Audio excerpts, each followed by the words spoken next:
a todos e a todas, estamos iniciando mais um episódio do podcast Gestão Pública 4.0. Eu sou Beatriz Biancato e junto ao professor Elton Kremer, vamos discutir temas da administração pública e do direito tributário, hoje com um tema super importante especial, transação tributária nos municípios. Temaço, fique com a gente.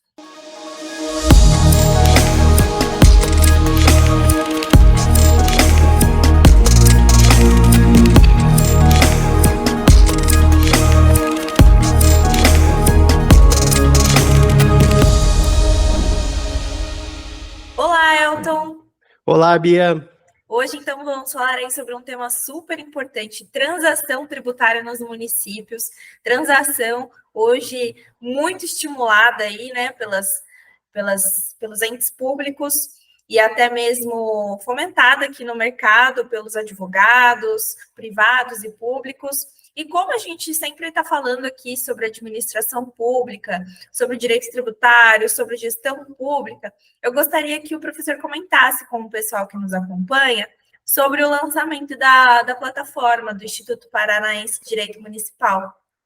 Então, Bia, gostaria de deixar um convite muito especial para todos os nossos seguidores, nossos ouvintes do programa, do podcast, para acompanhar e consultar lá na plataforma do IPDM, que é o Instituto Paranaense de Direito Municipal, que está recheado de cursos, né? Nós temos os cursos aqui que o professor Elton leciona, né? Execução fiscal, processo tributário, temos um curso de advocacia pública, né? Aperfeiçoamento em advocacia pública, e também temos o curso de fiscalização municipal.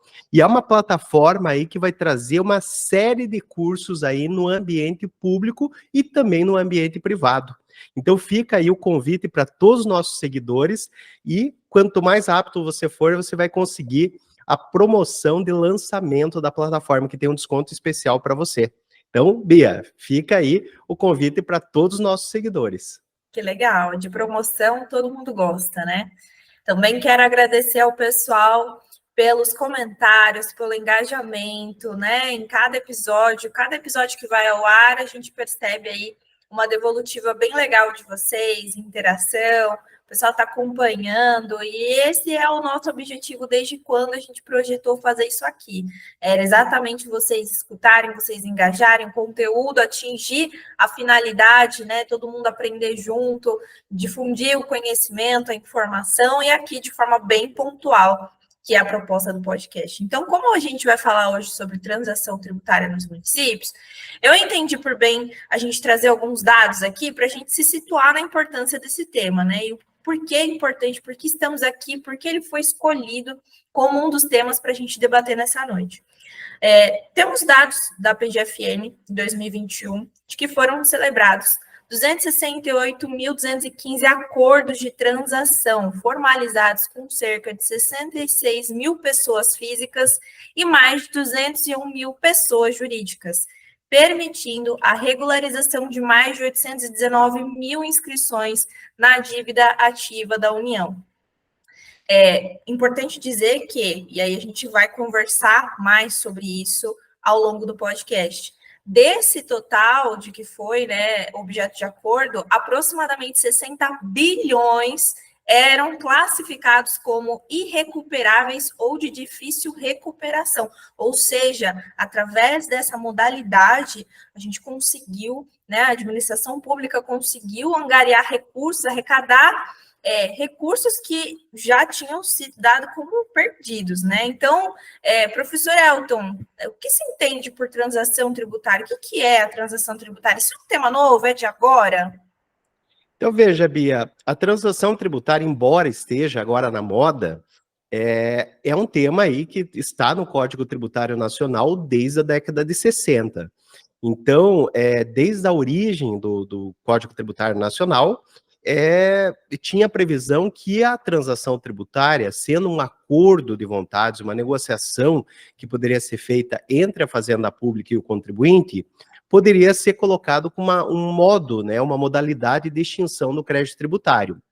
Problema, assim, que todo mundo tinha medo, né? Pensava, assim, que a Fazenda Pública jamais poderia fazer um acordo, só poderia cumprir fielmente o que a lei fala expressamente. Então, agora, quando a União resolveu encampar esse instituto, é aí que despertou os olhos de todos os estados e municípios. Então, aqueles que ainda não implementaram já estão pensando em implementar. Inclusive, aqui no estado do Paraná, já está vias de fato, já foi aprovada a lei, e já está vias de fato o decreto regulamentador. Então, todos os entes federativos que ainda não fizeram, no mínimo, estão pensando em implementar. Que legal. E é importante a gente trazendo aqui agora bem para a parte do município, né? É importante a gente pensar e discutir aqui uma seguinte situação. Eu acho que já ficou bem claro para todos, né, que a execução fiscal não é um fim em si mesma, né? E que muitas das vezes, na maioria delas, inclusive, não é um meio eficaz para cumprimento das obrigações de cobrança, né, no sentido de cobrança, quando não tem o pagamento espontâneo do contribuinte. Então, as medidas alternativas de cobrança do crédito tributário é algo que está realmente cada vez sendo mais comentado, até pelo histórico da eficiência da execução fiscal em si. Então, trazendo aqui para a visão do município, professor, o senhor acredita que tem um cenário propício para estimular a transação tributária nos municípios? Veja, Bia, e uma coisa que você falou aí realmente é uma coisa que eu constatei de todo esse tempo que eu trabalhei com a execução fiscal, é que a execução fiscal, ela não é eficiente. Ela pode ser eficiente para alguns processos, mas assim, numa média nacional, ela não chega a nem 20% de eficiência no melhor cenário. Então, a transação tributária seria uma modalidade, é uma alternativa, não a única, mas é uma modalidade que pode resolver os problemas, principalmente dos municípios. E por que dos municípios?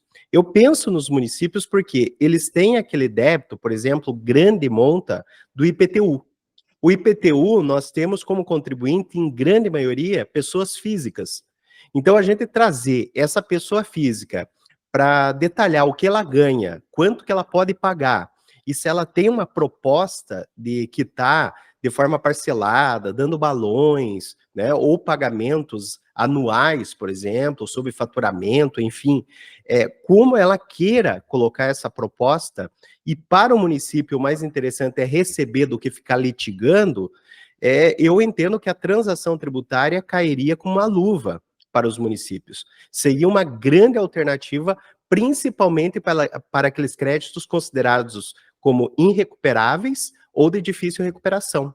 Então, seria essa alternativa que não seria a única, mas seria uma forma de você ouvir o contribuinte, né? Chamada administração dialógica, né? Você poder debater e efetivamente fazer uma negociação. Isso não é proibido, né? Desde que você faça uma boa lei, um bom protocolo de atendimento, eu vejo como uma solução muito prudente por parte da Fazenda Pública Municipal. Você falou alguma coisa aí bem interessante sobre a questão de não tem problema nenhum, né? Porque se discute se a negociação do crédito tributário iria ferir a legalidade de alguma forma pela indisponibilidade do bem público, mas o que eu quero que o senhor esclareça para a gente é assim, dentro dessa questão de legislação, de adequação, o que difere uma transação tributária municipal de um parcelamento com desconto? Deixa eu trazer um exemplo prático. Aqui na minha cidade em que eu atuo, no Guarujá, nós temos o tal do Refis, parcelamento. É uma lei que instituiu um programa de parcelamento facilitado. Aí tem sempre as mesmas condições. O pessoal aqui na cidade está acostumado, todo ano, no mesmo período, inclusive, abre essa oportunidade de parcelamento. O que é isso, um parcelamento desse, difere de uma transação? Porque todo mundo acha que a negociação, ela se pauta única e exclusivamente em parcelar. Então, o que difere uma coisa da outra, para o pessoal entender? Então, Bia, há uma confusão, muitas vezes, dos próprios advogados do Instituto da Transação Tributária com parcelamento.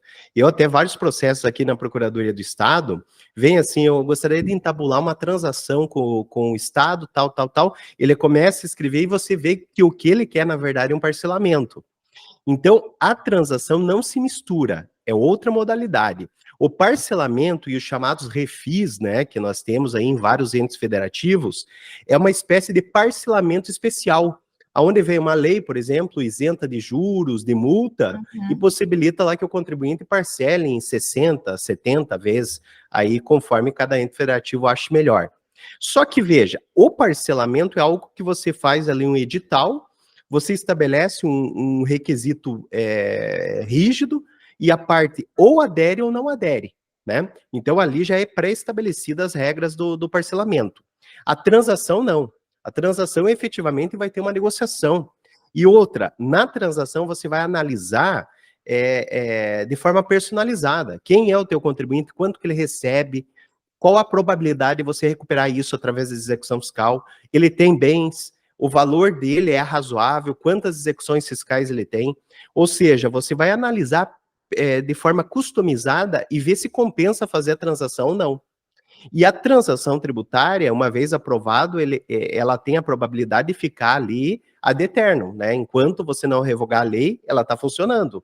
Já o refis é períodos determinados, ou seja, aberto durante 1 mês, 2, 3 meses e acabou, né?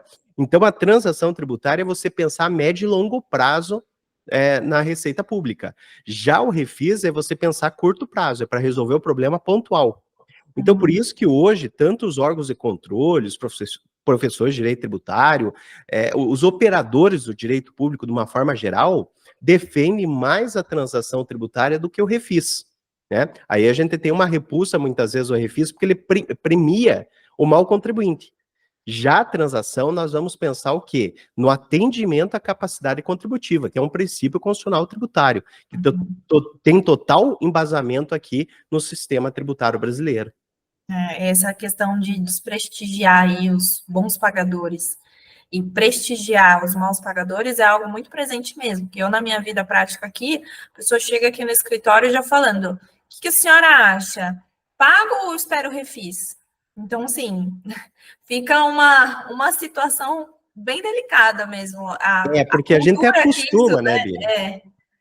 A gente acostuma o contribuinte a não pagar para esperar o refis, né? É uma coisa assim que você está premiando e está acostumando mal, né? Duas habitualidades ruins. Difícil.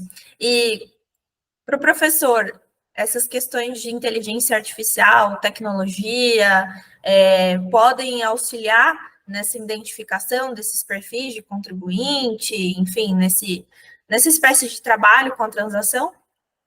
Com certeza, Bia. Eu acho que hoje a administração pública, ela tem que se tornar digital. Ela tem que trabalhar com informações. A melhor administração tributária que nós temos no Brasil, sem dúvida nenhuma, é a Receita Federal. E por que ela tem essa fama de ser boa investigadora de bens e rendas? Porque nós temos o controle de informações. O banco de dados da Receita Federal é gigantesco, então o sistema de cruzamento de dados talvez seja o melhor do mundo, né? Nós temos aí, por exemplo, treinamento que a Receita Federal oferece, inclusive para o FBI, né, dos Estados Unidos. Então isso demonstra que a melhor administração tributária seria aquela que domina as informações e os dados. Então, se a gente pensar numa transação tributária e numa oportunidade e conveniência de se fazer o acordo, o que a administração pública tem que fazer? Ela tem que investir em sistemas que permitam monitorar se aquele contribuinte realmente é interessante negociar com ele ou não. Porque, de repente, você pega um contribuinte que está ativo, tem bens, e se você cobrasse ele, você ia conseguir ter êxito, para que eu vou negociar? Né? O que eu tenho que pensar a transação tributária é para aquele débito, por exemplo, contribuição de melhoria, que o município lançou sem fazer avaliação, aquele IPTU, por exemplo, que era lançado contra o falecido e não contra os herdeiros, e junto com ele tem débitos bons e ruins. Mas no fringir dos ovos é melhor fazer um super acordão e ter ali vantagens tanto para a fazenda pública quanto para o contribuinte, do que você tentar a sorte ali numa cobrança do crédito tributário, né?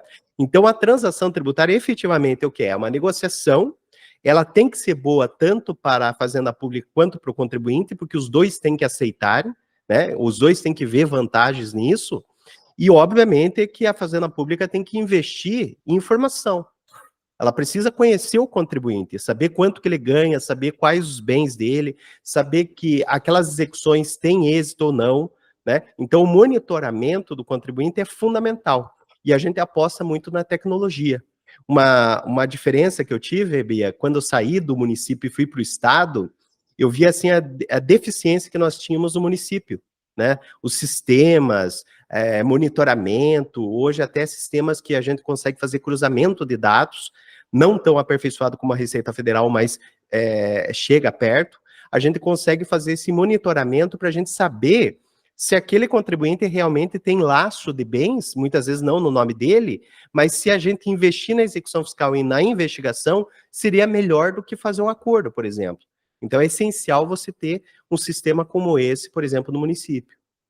E pensar também em adequar a legislação para promover uma boa gestão da arrecadação, né, pública municipal. Eu acho que falta um pouco também dessa cultura de demandar o tempo para se adequar com vista a melhorar, do que persistir em uma modalidade que não tem eficiência e que só dá gasto público, né? Não é muito inteligente, não é muito crível.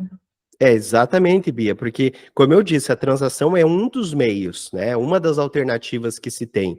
Aliada a outras alternativas, vai tornar, com certeza, a arrecadação muito mais eficiente. Então, se a gente pensa, por exemplo, ali, o município era acostumado a executar tudo, que hoje nós até discutimos em episódios passados a respeito da resolução 547 do CNJ, o tema 1184 do Supremo, que não vale a pena executar tudo. O próprio Poder Judiciário não está mais aceitando isso. Então, medidas como o teto para execução fiscal, o protesto de pequenos valores, mais a transação tributária, com certeza vai somar aí instrumentos para que a arrecadação tributária melhore. E do outro lado também você vai abrir mais uma porta para que o contribuinte que queira regularizar, ele possa fazer uma proposta, e não simplesmente esperar o refis que melhor atenda o seu interesse, que muitas vezes não vem, né? E muitas vezes também não se adequa ao que ele busca, porque em várias situações a gente se depara com que o parcelamento, o valor da parcela fica inviável, né, a depender do tamanho da dívida do contribuinte. Então, no fim das contas, até mesmo o próprio parcelamento não pode ajudar. Então, abrir esse espaço para o contribuinte apresentar suas condições e a gente chegar num denominador comum é muito eficiente mesmo, é muito bacana a gente pensar nesse diálogo, né? Que às vezes, desde a graduação, é que agora isso cada vez está sendo mais estimulado, mas talvez antes essa abertura, essa difusão assim de conhecimento, de filosofia, vamos dizer assim, desse diálogo, talvez não existisse muito, né? Você pensava na administração pública como algo muito distante, algo muito a primazia do interesse público não abre espaço para dizer nada, é aquilo lá, pronto e acabou. Bia, e a gente escutava muito, é comum, assim, quem fez a faculdade já há algum tempo, de escutar os professores falando supremacia do interesse público, administração pública, tudo que for fazer depende da lei, né? A gente lendo aqueles autores clássicos, né, que a gente ainda utiliza, mas que com certeza é uma evolução no direito. Então, dizer que a administração pública jamais pode fazer acordo, hoje já não se sustenta. Hoje houve uma necessidade de a gente aproximar a administração pública e flexibilizar um pouquinho a sua estrutura, né? A partir da construção desse chamado Estado gerencial, hoje não pode se dizer que a administração pública exatamente só pode fazer aquilo que expressamente a lei determina. A lei pode dar autorizações, né? Não quer dizer que a supremacia do interesse público não existe, mas há uma flexibilidade para que a administração pública possa, dentro dos limites legais, fazer um acordo, né? Se é mais vantajoso, por exemplo, para o interesse público. Até mesmo, isso mesmo, até mesmo respeitando, né, esse interesse público. É exatamente abrir esse diálogo para priorizar e pensar nesse princípio. Bom, se vocês gostaram do episódio de hoje, se vocês estão gostando desse tipo de conteúdo, não deixem de acompanhar os próximos episódios. Se você caiu agora aqui de paraquedas nesse episódio, tem uma boa notícia para você. Pode fazer que nem na Netflix e maratonar os episódios anteriores, que tem bastante conteúdo legal. Esses episódios também ficam disponíveis no Spotify, então indo para o trabalho, voltando do trabalho, indo buscar filho na escola, pode colocar lá no carro para escutar a gente conversar, para você utilizar do seu tempo, né, de forma mais otimizada, se informar, estar por dentro aí das discussões dentro dessa área da administração pública, do direito tributário. Comentem, façam sugestões, né, professora? A gente também gosta de ouvir muito vocês, porque o conteúdo aqui é para vocês.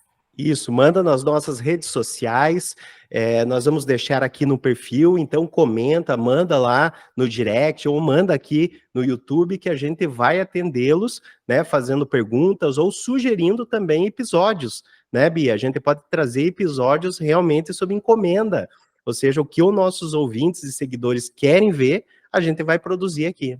É isso mesmo. Então, participem. Muito obrigada pela companhia de vocês em mais um episódio, por aqueles que contribuem com esse podcast, auxiliam aí a compartilhar esse conteúdo para outras pessoas que podem ter interesse em algum dos temas que nós tratamos aqui.